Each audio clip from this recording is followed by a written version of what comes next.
Alright guys, how's it going? My name's Dave, DLC Dave, and welcome back. Episode 26. 26 episodes we've done in this now, of the Rise of the Phoenix.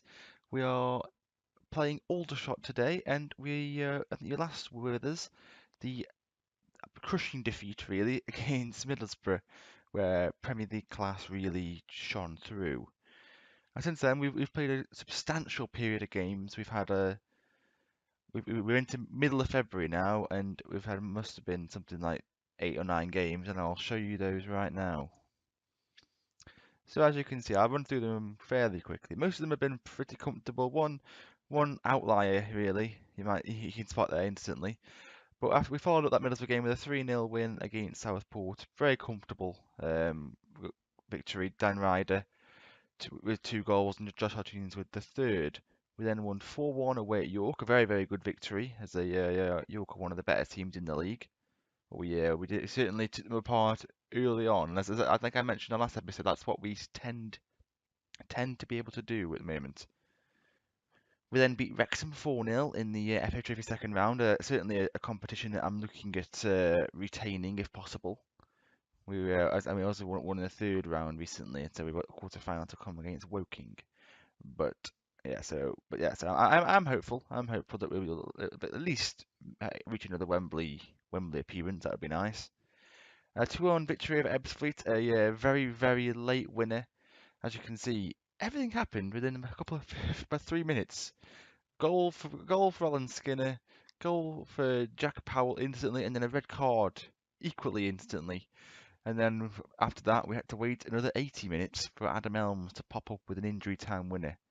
Lovely scenes that was. But then I don't know whether it was because we were tired after performing that game with only 10 men, or whether the loss of Espinosa for the next game really hampered us. But we then went to Lincoln and just couldn't get going. Really, they scored every time they came forward, and I think we had a lot of chances, but it just wouldn't go in for us. So it was a poor result, that one. Probably one of our only home defeats for a long while in the league. But yeah, it happens, I suppose, from time to time. Lincoln just did a good job on us. We followed that up with a disappointing. So 2 home games we failed to win. A 0-0 home draw to Tranmere. I'm sure we absolutely destroyed Tranmere early in the season, thinking about it. Yeah, 8-1. How does 8-1 away from home turn to 0-0?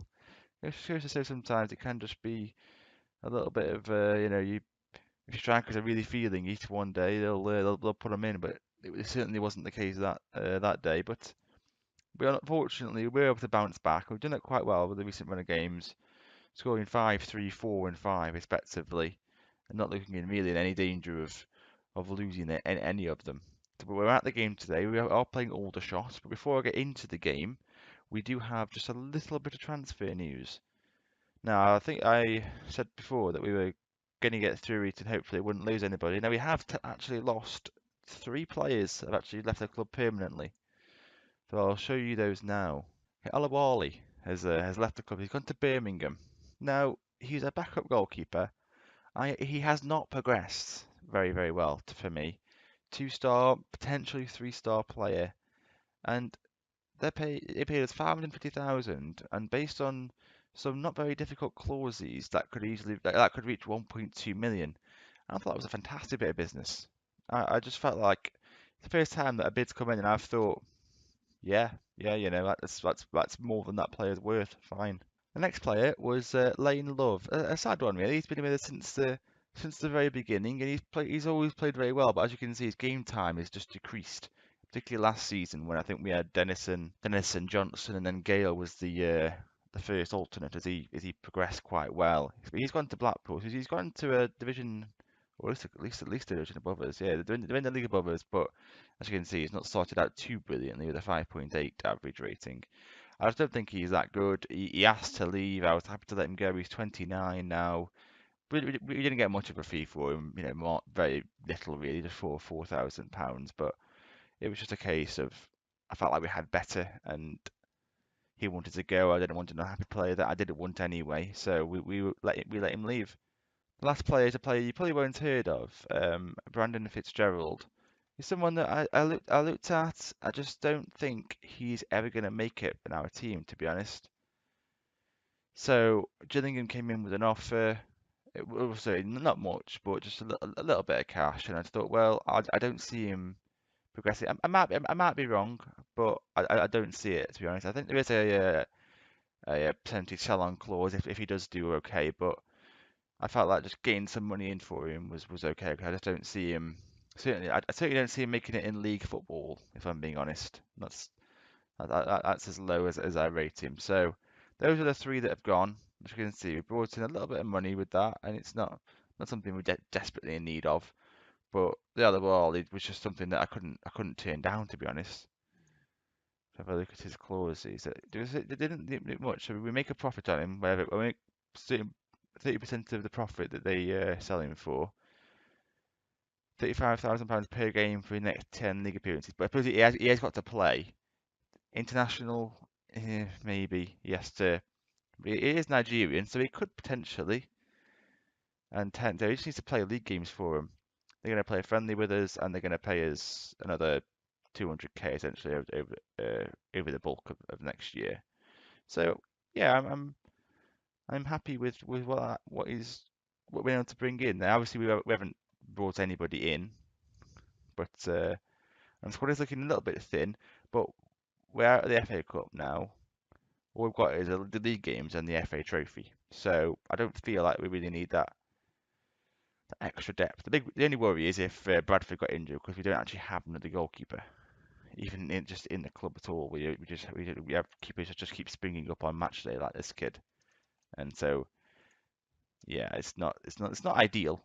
But Bradford has been always just consistent, even though he wants to leave. He's never let us down, never gets injured, and yeah, I think that's all the news really that's happened since the last episode. So we're going to get straight into the game now. We're home to Aldershot. They are sixth position in the league. I tried to pick a game that were a team that would hopefully provide us a bit of a challenge. Those games have left us in a very comfortable position. We're 10 points clear with we've got 11 games to go, but these have got 10. So we're not that close to the wrapping it up yet, but maybe the next 3 or 4 games that will happen. Okay, guys, so the team is as it was when I think it just flashed up before we went into the game, but the team today is mostly our strongest team. We're Bradford in goal, Hutchins, Denniston, Johnson, Espinosa at the back, Ofori and Sinton in midfield, Herbert, Elms, Smith and Ryder in attack. Now, I want to mention to Paul Herbert because he is developing exceptionally well. I think he could actually be a championship player right now. If you look at him, he's just so well rounded. You think that he's 6'7", and he's got stats that you would not look out of place in the championship. We are working on his finishing, and we're going to work on his basically his pace and acceleration. But for pace 14 is fine. And just because he's playing out wide, it would be better if he just had that extra little burst. But overall, he's a stunning footballer. And I'm really pleased that he's one of the players I've got to this 3-year extension. That's doesn't let me do it yet because I think it's not close enough to the end. But I'll certainly be activating that, and he ain't going anywhere. But yeah, that's just one little quick mention for someone who I'm really impressed with. He's kicking on more so than even I expected. Okay, looks like they're carrying a few injuries, so no, I'm not going to have time to go in hard. That'd be a bit harsh. I think we should be able to win without kicking him to death anyway. We're not West Brom, so. Okay, so we're going to kick off. We're shooting from right to left here in the green. And putting this highlight will get out of the way, I assume, although it's coming out a little bit further than usual does. And, oh well, it was certainly not pointless at all as Adam Elms steals in there. Unconventional build-up play, you would say. Ryder Parish just smashes the ball against him. Emre then misses the ball, and Elms just has a relatively simple task of just putting it in the bottom corner, really. And we're now 1-0 up inside about 18 seconds, whatever it was. That's a good start, isn't it? That's the start you want to make. Takes the pressure off a little bit. Because these teams can often come to try and frustrate But we have another free kick here. It is cleared. Muldoon, good name. Clear, puts it down the line. Espinosa will pick it up into Sinton. Now into a Forey. Hibbert has it to Dan Ryder. Oh, I thought that was going to fire into the bottom corner. He looked like he just didn't quite, well, he got hold of it, but it just didn't get the accuracy. Maybe too much power, perhaps. The Callet's continuing though, and a Forey picks it up. He's impressed me so far when he's been playing. I think Peacock is out. He's out injured at the moment. Herbert has space now. Can he get the ball in? Of course he can. And there's Adam Elms in his advanced midfield berth. So much more effective further forward. He has been playing deeper because he is just the best midfielder we have. But his finishing is very, very good. And we've always got the option of Paul Phillips to come off the bench should we need him anyway. And moving Elms a little bit deeper. But Elms was just maybe not quite as effective deeper, but also because he's not as good defensively. And that's, I think, early on in the season, he was picking up quite a few bookings and suspensions that just held us back slightly. Oh, Ryder, great effort. But yeah, we were well on top in this game. We've not seen them threaten at all. They're mostly limited to just going along from the keeper or from the defence, and we pick it up again from a long ball. Elms has it. Can he make it a hat trick? He tries. Not a bad effort, just a few yards wide. And another highlight's coming here. It's pretty.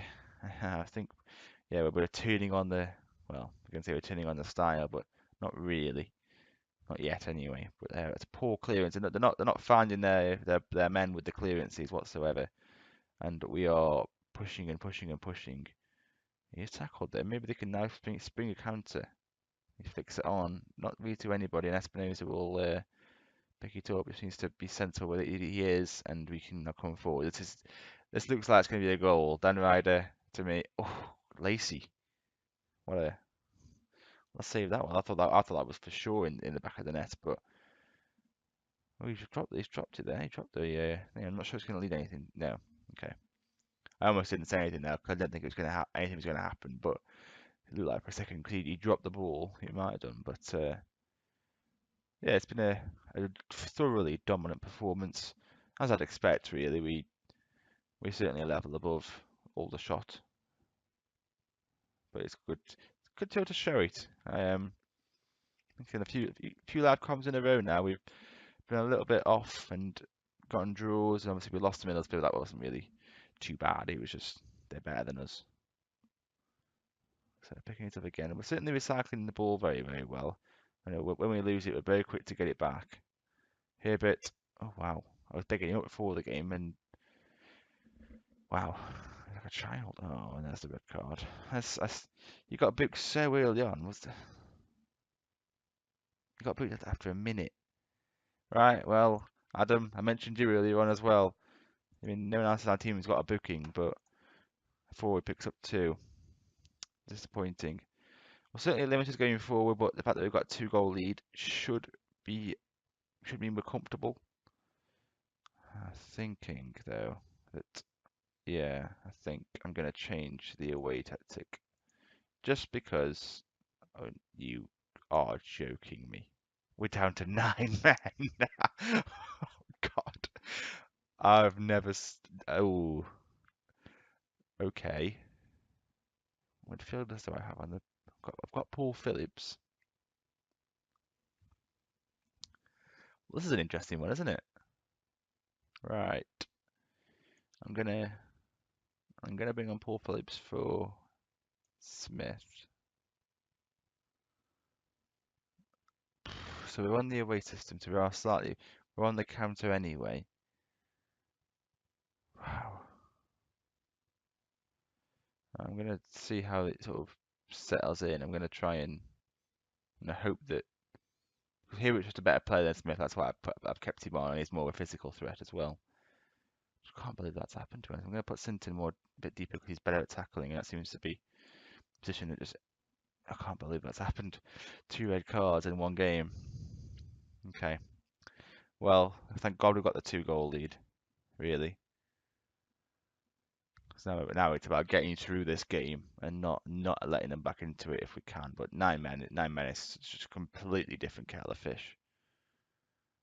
We are going to have to be very, very strong to get out of this with a win. Talent are doing well because they are. We had so many chances earlier on that we could be way outside. We could be 4 or 5, and then I wouldn't be as concerned. But we're playing the away system, so we are going to be a little bit more reserved, and midfield is a little deeper, and with the intention of hitting them on the break if we can. But I would be absolutely delighted if nothing else happened in this game. 25 minutes to play. Nothing has happened. I don't really want to change too much, really. Demire's not having the best game, but I don't think it's worth changing it because he just has that quality to be able to do something. We have got possession, but I'm very wary because there's just no option on the left-hand side. And when we try to look for one, Espinosa has to push up too far. Hibbert has it though. Oh, he slides in a third. That's top play for a team with 9 men to be able to put together a move like that. It's the reason why I left Paul Hibbert on. He is just a genuine threat. Now I think I might make a change just to put some fresh legs on. Right, Hutchins is knack. I'm going to bring on Jimmy Gale. There's more of a defensive option there as well. Also, Sinton is exhausted. Ben Beachy's doing the real lot. I'm going to bring on Ben Beachy. Swap them round. And you can't particularly play centre midfield, but it's not particularly it's not that foreign to him. And we've only got 10 minutes left. I'm just trying to give the players a rest if I can. So we've got 10 minutes left now. We're 3-0 up. Nothing should happen now, I hope. I want to stop booking our players, ref. Come on. I mean, how we've made 8 fouls in the game to their 17. We've had 2 red cards. That's okay. They've got a corner. Bradford catches. Let's go for a 4th. Let's do it. Come on, lads. Let's batter him. Oh, for the love of criminy. I mean, what the David Ball. I mean, Jimmy Gale. What is that touch? And the keeper's out of position. Still not the best display, but he was out of position and just never really set for that, I suppose. So they do get a consolation, but I take that though. I'll take a 3-1. That's fine after that. Oof, good, yeah. 2 red cards within 4 minutes of each other. I don't know, that game could have been a cricket score without that, but yeah, that was pretty eventful. We've now secured a playoff place, which is always good. If we actually have to do playoffs, I'll be livid. 3 matches. Oh, okay, it's not his first. It's not his first ban. As I mentioned, he picked up a few suspensions. Okay, well, that was more eventful than I expected. We will next come back beginning to middle of March. It'll also coincide closely to Regen Day, I believe. I'm not sure when it is this year. It's usually end of February, start of March. So in the next episode, I'll bring you a game, one of these games, and Regen Day. And if you have enjoyed it, guys, please leave a like, subscribe to the channel if you want to see more. Follow me on Twitter at DRCDave1. And other than that, I'll see you guys later. Goodbye.